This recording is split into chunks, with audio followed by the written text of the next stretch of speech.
You've been listening to the Global Tech Leaders Podcast, designed for both established and aspiring career-focused tech rock stars, as well as helping leadership figure out how to speak global in today's multicultural world.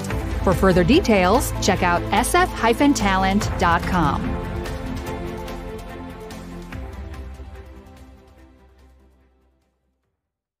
Welcome, I'm Ross Lauder, your host from Single Focus Talent, and I'm joined by our non-exec director, John Quigley, today.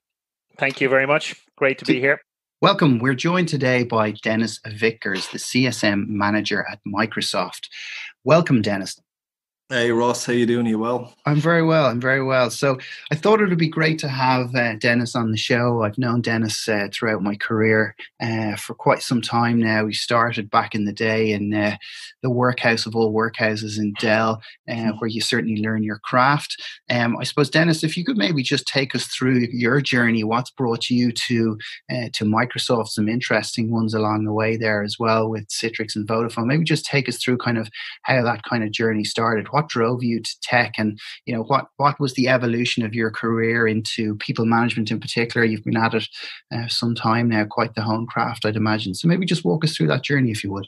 Yeah, sure. I mean, it was probably a journey I didn't think I'd end up making, if I'm being really honest. And I'll even take a step back further than that, Ross, and give you a funny story in the lead up to my career in Dell. I actually did multimedia web authoring and design in college.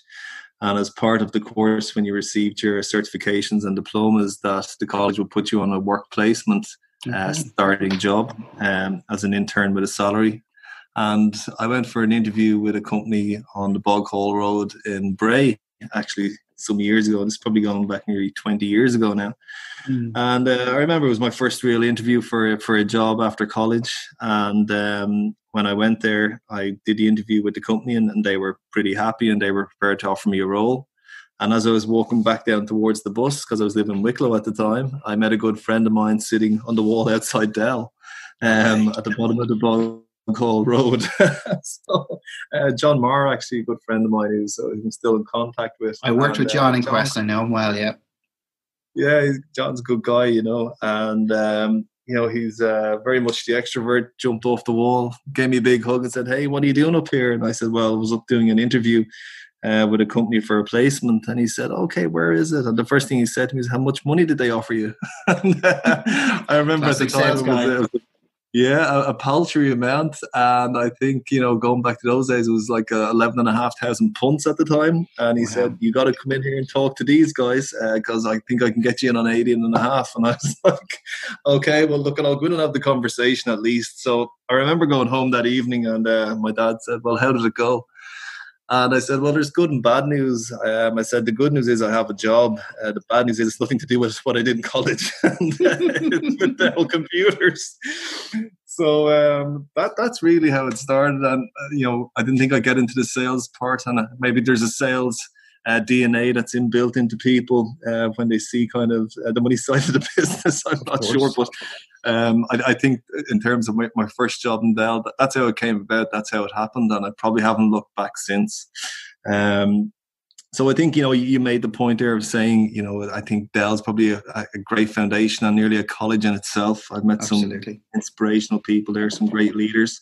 I worked my way up just from starting on the consumer division as an inside sales rep all the way through to inside sales management and as a coaching manager in between as well, covering, predominantly UK, but a lot of areas in EMEA. And I think, during my time there, I really got a good grounding for not only account management and inside sales, but the corporate landscape, relationship building.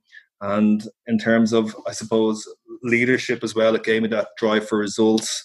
It gave me probably the collaborative approach I probably instill in myself today.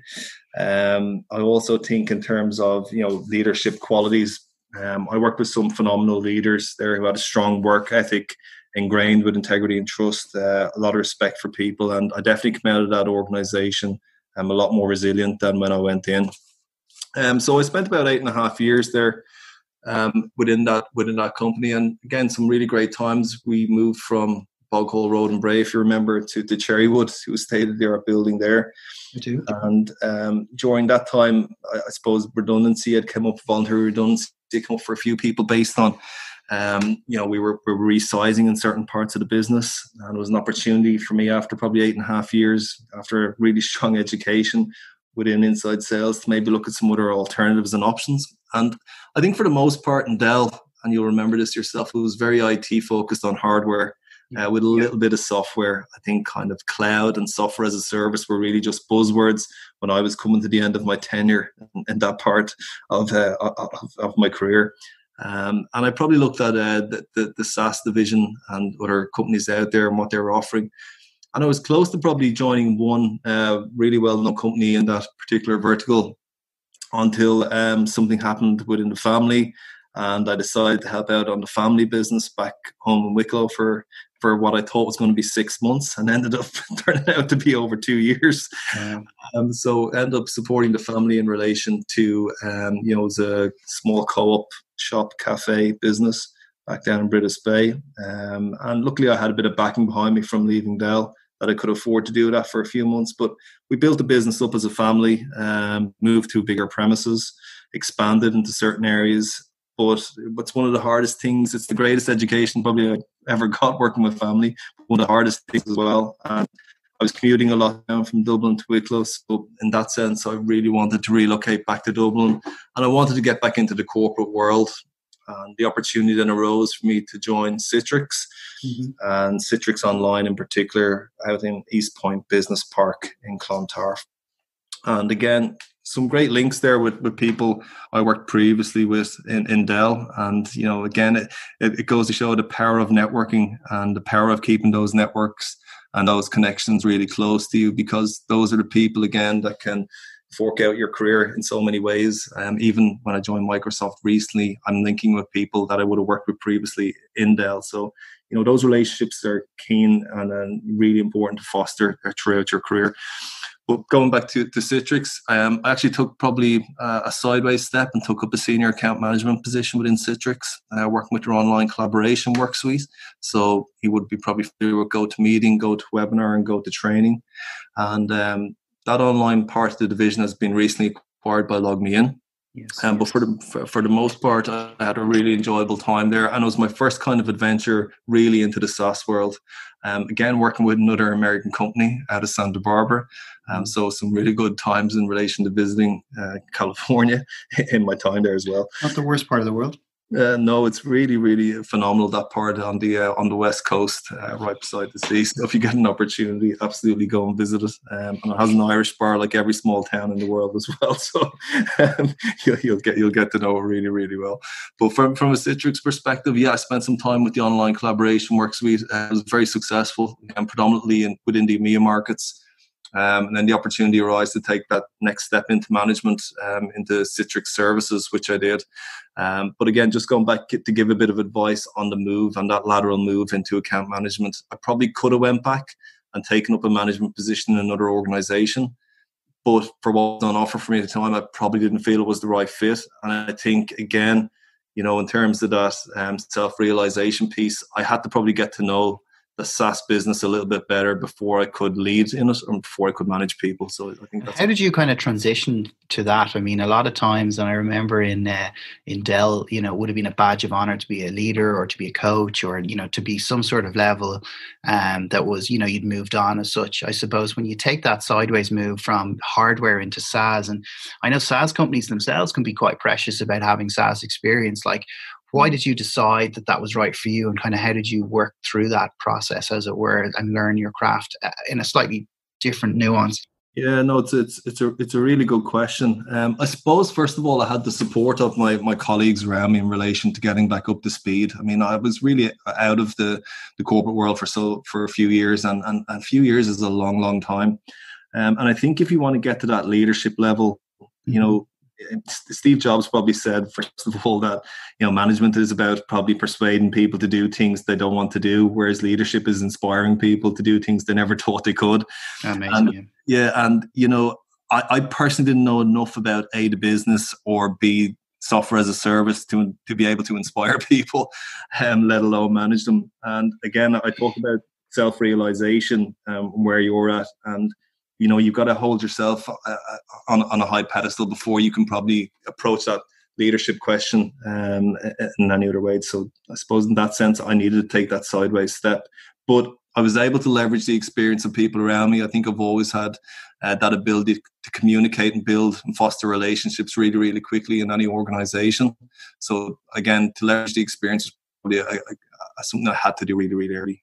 I think you made a really interesting point there earlier about family business that I wanted to just revisit for a moment. I come from a small family business as well that, started in the 50s, and my father then took it on, and then I kind of worked in it as a teenager. And one of the things I found was, yes, it's certainly challenging working with family, and it takes on that kind of added pressure. But I think for me, it really fostered kind of interpersonal social skills and customer service skills. And I kind of went into my first job with that in mind, that, if you can work to get to the bottom of a problem and work through difficult scenarios, because you've got all these personalities bubbling up to the surface and everyone wants their voice heard and so on. But I think if you can go in with that mindset of, let's deal with this on an even keel. Let's listen to everybody's perspective and have that kind of solution orientated mindset. Sounds quite high level, but if you can deal with those crazy personalities, and I'm one of them, I would imagine. I mean, I'm not perfect.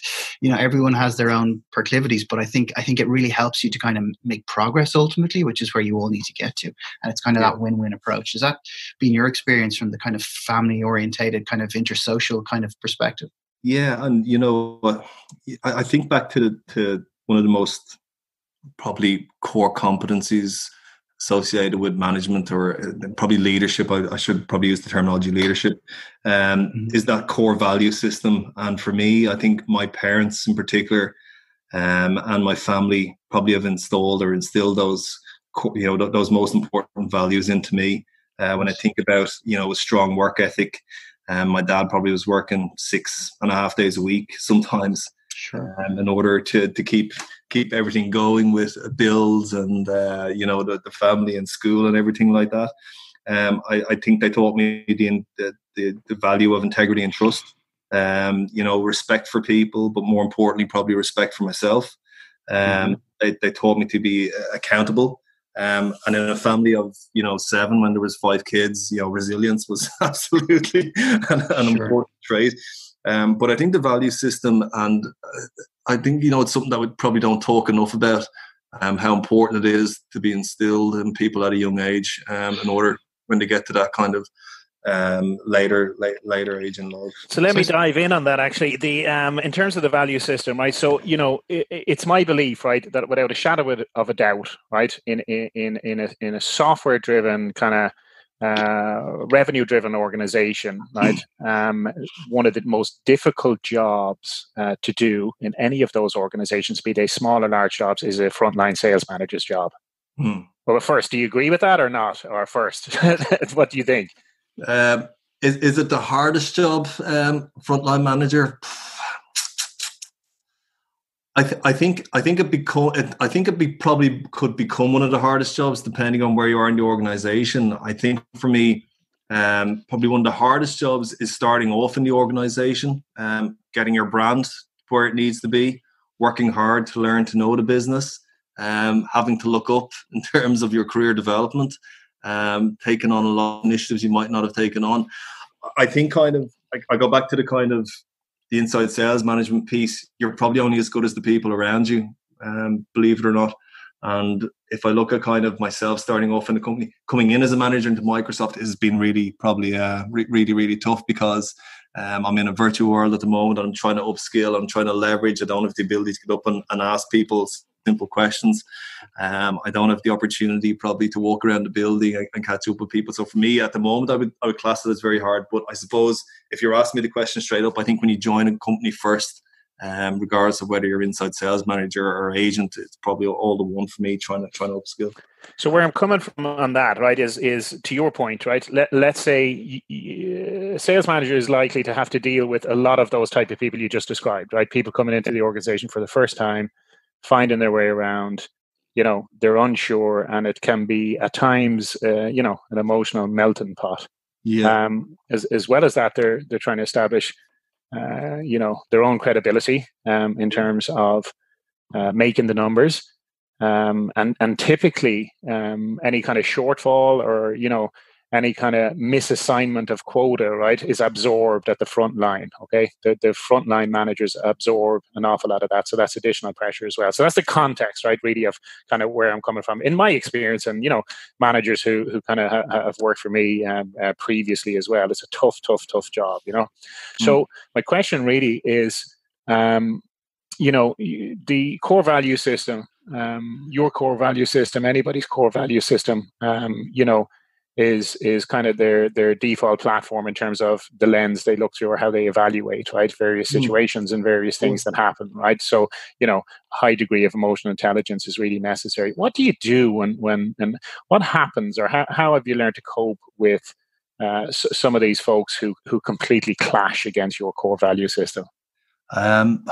Bite my tongue a lot of the time. Probably. And by the way, you make a great point. Just before I answer that, I think there's an accountability thing. When we talk about joining an organization, whereas now I'm accountable for 10 people, for example, it's not an individual accountability. Right. It's a team accountability. So in that sense, I would say, it's probably a tougher role than an individual kind of contribution. So in that sense, you're probably right. So that's an interesting point, right? Because I think one of the hardest things for me, I probably have to work hard or to achieve everything that I've achieved, or I've always had to work hard. And I've seen some people with really high IQs and super intelligence, but not the drive or passion to work hard or get to the next level. Interesting. And that's a really tough one for me, because for me, I'll probably have to work twice as hard as some of those folk to get to where I am. I think you probably have to take a step back and realize that not everybody's the same. Not everybody has the same view of culture. Not everybody's had the same probably upbringing. Not everybody's had the same probably value system aligned to them. Whether they're in college or whether they're starting off in a job. And I don't know if many times you've probably watched the Simon Sinek breaking the internet on the millennials video as well, and I'm sure they probably feel a bit aggrieved at that as well, because, I look at that in the sense of there's some millennials that I've worked with that are absolutely phenomenal and would buy and sell me tomorrow. But in that sense, it's a really tough conversation. And that's something I've probably struggled with over the years, that in terms of that EQ piece, I've had to probably take a step back and appreciate that there's different levels of people and ability within the organization. And that's a tough one. It's worth probably exploring a little bit more. Yeah, I think it's hard to really and truly empathize, for somebody else's situation at times when, again, there's an onslaught or an attack on one of your core values, right? So in the heat of the moment, it's very difficult. It's very difficult to do that, to truly put yourself in someone else's shoes. It's like the golden rule, and treat everybody like you would like to be treated, but it's really not about that. It's treat everybody like they want to be treated. Yeah. And that's a difficult, it's a small little shift, but it's a very difficult thing to do, particularly in situations like that. Do you think, in your experience, is that different for European businesses, considering, it's a fairly heterogeneous kind of, landscape, as opposed to the homogenous kind of USA, right? In terms of kind of how people approach business and kind of what they do, it's there's certainly a lot going on in Europe. Do you think that might be a little bit different in Europe than the US? It's funny, probably based on the fact that we're seeing so many multinationals relocating to Ireland, the cultural differences are probably getting less and less between the US and ourselves. And, if you think about kind of where we were maybe 15 to 20 years ago, and the likes of the Dells and Salesforces and Citrixes of this world were probably coming to Dublin in the first place. There was probably a bigger gap in relation to that cultural side of how we kind of interact. But I think that gap's getting less and less. I really do. It's something that I've seen over the last few years. We're probably becoming a lot closer, and maybe we're becoming a little bit less Europeanized because we're this central hub and location for all these multinationals as well. So. That's an interesting point. To your other point as well, on what we have to. There's a self-realization piece as well on those core kind of competencies or personal attributes. Because I think, again, if I think about when I first came to Dublin, coming from the country as well, I had gaps on confidence. I wouldn't have been able to have this call maybe 20 years ago. I would have had to probably look at my communication style and having that self-belief in myself as well. So I think you can probably regionalize that as well from a cultural standpoint in relation to individual competencies. So you make an interesting point there around, what you look for and how we've kind of transitioned and, dealing with difficult individuals, etc. I know from myself and my own interview style, there were, organizations I joined where I was given almost an interview script. There were organizations where I was given exactly nothing and told to make it up as I went along. And then there was kind of the hybrids in between where it's like, here's what you need to ask, but feel free to jump in with your own questions and bring your own values and kind of style to the table. I had a couple of key interview questions that I used to like to ask that I felt were good at kind of sniffing out people who might be faffing their own brand of bullshit or whatever it might be, or just clarifying and solidifying the fact that they were actually who they were and they said they were. Were there any kind of interview questions specifically, Dennis, you brought to the table during the process that you felt really worked for you well, like from the Jack Welches of this world or anyone, or Simon Sinek's been mentioned also? But what kind of stood to you in terms of finding those rock stars for your team? God, that's a really, really good question. I mean, not to deflect too much, I probably think it probably depends on what way the interview is going or what avenue the interview is taking.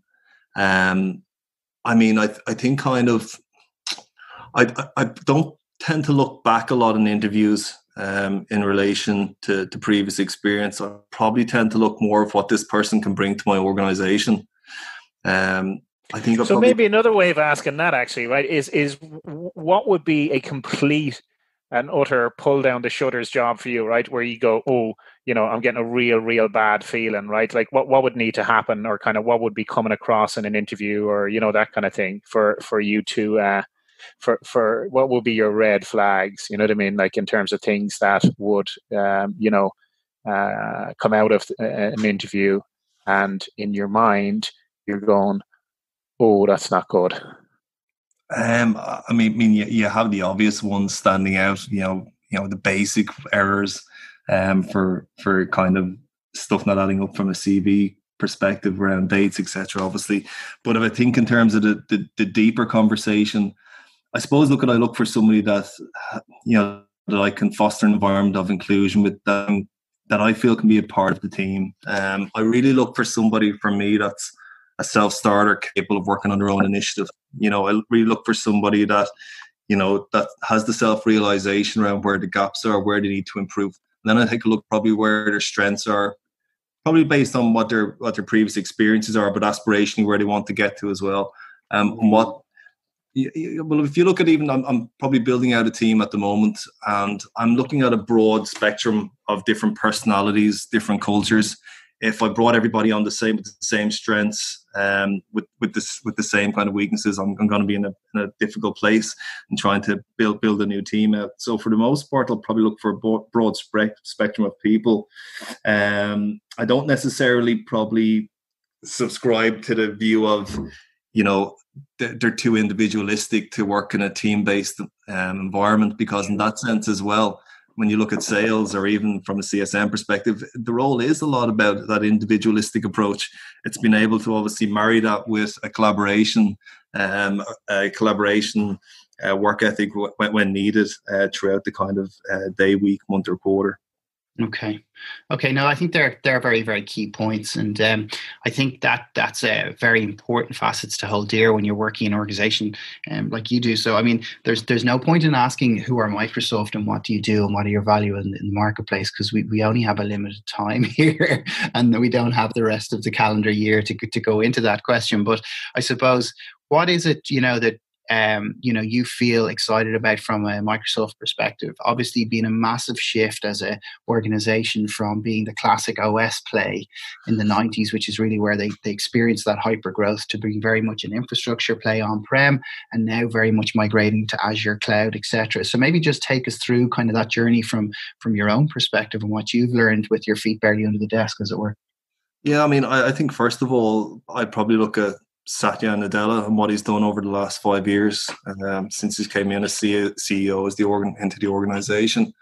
And can I take a step back actually just before Microsoft? Sure. I think it's worth calling out as well. I think I've got to a point in my career, because we got to the kind of Citrix point earlier, where I was, and when I decided to leave Citrix at the time, I probably felt for me that I needed to probably change. I'd probably done software as a service for a good couple of years. I'd done the hardware side of the business in Dell. I was looking at other kind of verticals, and Vodafone came along from a telco perspective, and that was probably, again, a good opportunity for me to probably get experience in something that I hadn't done before. And I would give that advice to people as well. Don't stay pigeonholed in the kind of one vertical or one line of business all your life. Get out and experience new things. And when the opportunity came on to be a part of, a digital sales hub within Vodafone for something that they hadn't done before, I thought it was a good opportunity for me, because it was very much in startup mode. I think we started off with 15 people in a small office in Ballymount at the time. Mm-hmm. And we ended up moving to a state-of-the-art office in Carrickmines with about 150 people. Then we expanded out to offices in Budapest, Valencia, Singapore, and a small office in Egypt as well. So very much in terms of that kind of that growth and that kind of startup type mentality was something that really interested me at the time. And, I think I got to the point in Vodafone as well where, and I give this advice as well to people, don't stay somewhere where you're not probably fully 100% happy, because it'll start to have an effect on you professionally and personally. And I think with Vodafone at the time, for me, it got to the point where I've been doing the same role for 3.5 years. There wasn't a huge opportunity for career progression. I thought maybe, at the time there was probably an opportunity for some international assignments, but with a young family, I didn't feel that was the right choice for me at that particular time. And then, when Microsoft did come and talk about, the roles that were available in their organization, I think there's probably a handful of companies that when they come knocking, you probably have to take it under real consideration. Mm-hmm. And I think Microsoft is one of those organizations for me. And, to your point, Ross, and you make a really, really good point. If it was the same Microsoft from maybe 10, 15 years ago, would have had the same level of interest? I'm probably not sure. But if you look at kind of what they're doing from an Azure perspective and from a cloud perspective, then you would have to say, absolutely, this is something that I couldn't probably pass up. And I think kind of, we can talk about, cloud computing platforms and, and what they are and what they can do. But when I looked at Azure, it probably was one of the forefront in terms of that particular cloud landscape. It was probably less expensive than other companies. It's more secure, it's more reliable and flexible than probably on-premise services as well. For sure. And if I look at that Azure portfolio, it's so expansive, right? I mean, it's going to take me probably a long time to get fully up to speed with everything that it entails. But I mean, from IoT, AI, blockchain, DevOps, hybrid cloud applications, business intelligence, dynamics, backup, gaming, data warehousing. It's so expansive in terms of the specific lines of business that I think it covers a multitude of organizations, it covers a multitude of verticals, and it covers a lot in terms of security for the future. And that was something I think I wanted to be a part of. The CSM side of the business for me, customer success management is probably still in its infancy to a degree in relation to Microsoft. We're probably there about 2.5, maybe less than 3 years, and that's pretty kind of, I think, short term in terms of the Microsoft world overall. I think probably as well we're very much in a growth mindset with how we're looking to do things within Microsoft as well. So what I mean about that, maybe a year ago when we had the customer success management conversation at any level, it would have been very much about utilization and optimization, and making sure that, that the customer was fully aligned to that core set of products within Azure, for example. And I think as we look to the future now, we really want to try and build out relationships with our customers, whereas, we can help them, support them, get to the next level, and potentially look at parts of the portfolio that they weren't engaged on previously. And there's a huge amount of platforms, or, cloud platforms and services we offer that will allow them probably expand their business in ways they couldn't have imagined before. So in that sense, I think it was, definitely futuristic in terms of when I looked at it as well. And I think in terms of what we're trying to do globally, it really was a good fit for me at that particular time. And when I was weighing it up, and I had a couple of conversations with yourself, Ross, in relation to other kind of opportunities that were out there in the market. Sure. It's funny, probably because I looked at my age and I looked at where I was at in my career, and I'm no spring chicken, but you look at kind of your working life ahead of you, and I probably made it more of a security choice, and based on what I've already said around the role as well. And when I put it all together, Microsoft was the clear choice for me. And I look at certain startups that we discussed and other organizations and how they're struggling now with the current COVID pandemic. Yep. And some might not come out of this. And I think in that sense I've been very fortunate.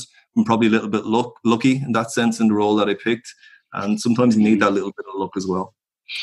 That's an interesting point, I suppose. Talk to me about how have you transitioned from being in sales leader at all levels, and what kind of sales skills did you bring to the CSM fold, and how has that transition gone for you? Yeah, and that's a really good question, because I've probably nearly had to put the brakes on. I was nearly going too far ahead in relation to a sales mindset. You've got to remember that at the end of the day, when you look at this role, it is customer success management, and it's ensuring, like I said, that utilization optimization piece is happening. We are there in a supportive perspective for any particular customer. Mm-hmm. The growth mindset is something that we'll probably continue to look at as we move forward into the new FY, and we're already doing that. But yeah, I nearly had to probably take a step back and not go to sales sure. When I came in, and I suppose I've had to probably I wouldn't say relax my approach, but I definitely strategized my approach differently in relation to how I was doing things before. I think you're dealing with probably a different role type with CSM versus a kind of conventional inside sales account manager. Okay.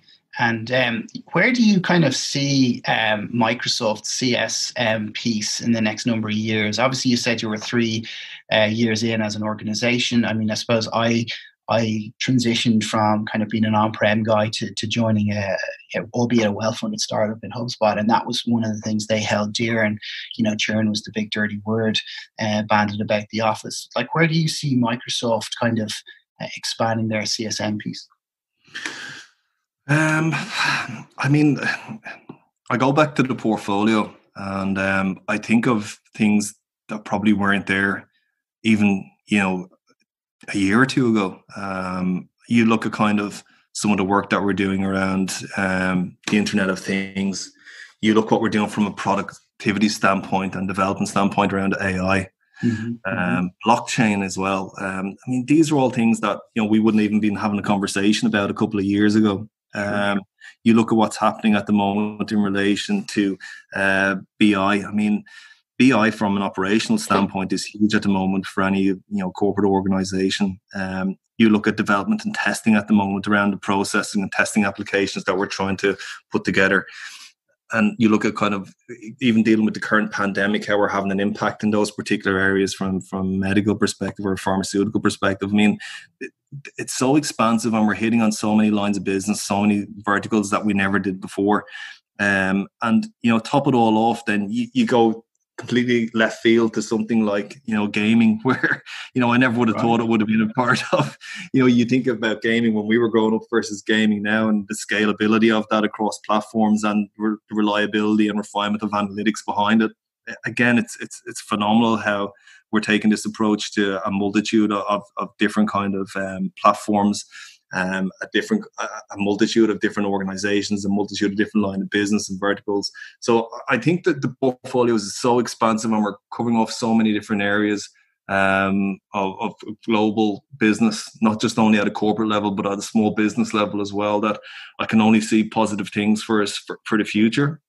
How do you take that out of your customer success managers or the reps? How do you take the decision making out of their hands and the confusion and all that kind of stuff, right? So you're talking about a really expansive portfolio. I know it well, and it is expansive. It certainly is, and complex, and it's a bit of a quagmire, I would imagine, to kind of navigate through all of that, right? But I mean, customer success manager rocks in on a Monday morning, and they're like, where do I start on all of this, right? I mean, they obviously would your segmentation piece would have them have, a set of accounts or whatever. But like, how do they know? And like, how are you guys helping those guys to, kind of focus on areas that really matter for customers? Yeah, I mean, it's a good question. And I think business intelligence plays a lot behind that. I mean, if you're asking me personally, I think this is where one of my core traits around that drive for results really comes into play. Yeah. Being able to track and report and build those relevant reports out from a CRM perspective or from a Power BI perspective to kind of monitor that performance piece, which is something that we're getting a lot better at, and we're doing a really good job at. So from a reporting standpoint and that drive for me, that's one side. But for those guys to be able, I mean, this is one thing I think from a Microsoft view that I've noticed being in the organization is the absolute focus that they put on education within the organization. So at a CSM level, at an inside sales account manager level, at an executive level, people know and understand what they're talking about. And there is an onus and an emphasis on people to go and get that education in relation to those particular certifications. Sure. Be able to understand the portfolio, to be able to understand some of those complexities. And, even if they don't understand all of them, that we're able to leverage out into the organization to other kind of senior, architects within the business to be able to support and leverage not only on calls, but on opportunities where we need their help. So I think it's that business acumen, isn't it, as well? I mean, like customer success surely is about, helping people who bought your stuff to either use more of your stuff to get more results, right? Or to use what they have better so that they can get the true, kind of business value or the impact that your sales guys sold them in the first place, right? Yeah. But so in my experience, it's an interesting one, right? And I think it's an ever-evolving one for customer success people, because a lot of the time I see in organizations, the people they bring in as customer success people, they're good for doing customer satisfaction, but they're not great for doing kind of business value, right? For looking at how is this going to impact this customer in a positive way so that they're going to get, a certain return, And I think it's because the mindset has always been that customer success is kind of really good for, the canary in the coal mine kind of stuff, right? That if, a customer is a flight risk or, something's going on the customer side, well then, a customer success job is to alert us so that we can keep the customer, instead of being like, extremely proactive with the customer so that, if we were completely proactive, then, the customer wouldn't be in that situation in the first place, right? Yeah, and you make a good point, John, because if you look at even from a vision or mission statement perspective, Microsoft will say that we're trying to empower every person and every organization on the planet to do more, to achieve more.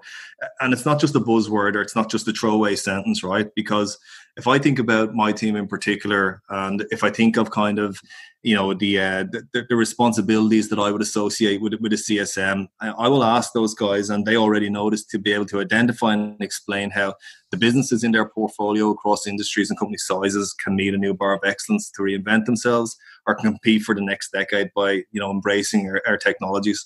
So I think that's something, again, that will be instilled in a lot of people in our organization as soon as they walk through the door. And it's not just a throwaway vision mission statement that I've seen maybe in other organizations. The guys really do align to those core company values in that sense. Okay. Okay. No, I think you've covered a lot of really good ground there. That's been very, very solid. I really appreciate it, Dennis. I suppose if we could shift gears a small bit here and focus on Ireland as a platform, from your, considerable experience, having worked in Ireland and worked across EMEA with various different cultures, what is it, do you think, attracts multinationals to Ireland as a platform? I think probably the obvious ones are right. And, we were talking about this probably last week as well, and before the call around taxation. And again, I'm not a tax expert either. So if you ask me to go into that level of granular detail, I probably won't be able to go. But obviously the corporation tax rates in Europe, are very favorable. But there's a couple of other reasons as well, which I think are probably more important. A lot of the global players are probably already here. In that sense. Sure. So if you're looking in, and you're going, okay, look at those, Fortune 500 companies already set up there, then, you're probably looking in that sense going, it's obviously a good place to be. And not only here, but here en masse. I mean, these aren't sort of gold-plated offices that are 1 and 2 rooms. These are significant organizations like Google, who have 5,000 people here, Facebook, who have several thousand as well. I mean, these are considerable per head of population. Employ 15% of the economy, and there's that kind of grounding of talent pool, as it were. Has that been your experience when you're looking for talent as well? Yeah, I think so. And like the other thing to call out here as well around, and Ireland in particular, we're obviously a member of the European Union. And staying as well, so key point. Yeah. And obviously European citizens have the ability to move freely within the EU to live and work, and I think that's a big part of it. I think the probably other two key points for me are, and these are probably, two of the biggest points would be, number one, the quality of life that Ireland has to offer. We live here and we're probably so used to it, we don't probably shout from the ceiling enough about it, but we have a huge quality of life in this country as an island. The ability to be close to the coastline as well, I think, is a huge beneficiary for a lot of people. But the most important thing for me is probably the talent piece. And regardless of the size of population, we have a young population, I think, in Europe to a degree. And I think in terms of skilled labour, you probably will, and again, it's a biased view, but I think Ireland, for me, having travelled a lot, I would obviously be very biased to say is hugely talented when it comes to people as a whole in relation to the corporate world. If you look at the longevity of some of those companies that are here that you talk about, Ross, there's not just one, there's a good few of them. Well, I think that would kind of re-cement that thought as well. Yeah, I would fully agree with all of that. And I think that provides a good basis for being successful. And you have that kind of track record as well. It's one of the 3 T's the IDA talk about, which is obviously tax, talent, and then that track record piece then as well. Well, look, these guys have been there and they've done that. And they've done it across a number of different industry. I mean, the 2 that lend themselves the best would be pharmaceuticals and our space would be tech. So I suppose the other component that's kind of a little bit more intangible is the crack, spelled CRAIC. How would you define what that means to you, Dennis? Yeah, well, funny enough, working with a European team, and I have seen it spelled CRACK, so that's been a different conversation that I've had to explain around that spelling. The crack, what is the crack? I mean, I probably think the crack, it's probably something that can only be described as something uniquely Irish, right? And you're either born with it or born into it. And I mean, that's probably the best way of surmising it. But I think it is something just completely uniquely Irish, and it's something that you can't make. I think it's natural in a lot of people. You can't fake, I'd say, as well. You can't fake it. You just can't. It's something wherever you go in the world. And I think, if you look at kind of any country that the Irish are associated with, we're always probably seen as a friendly nation.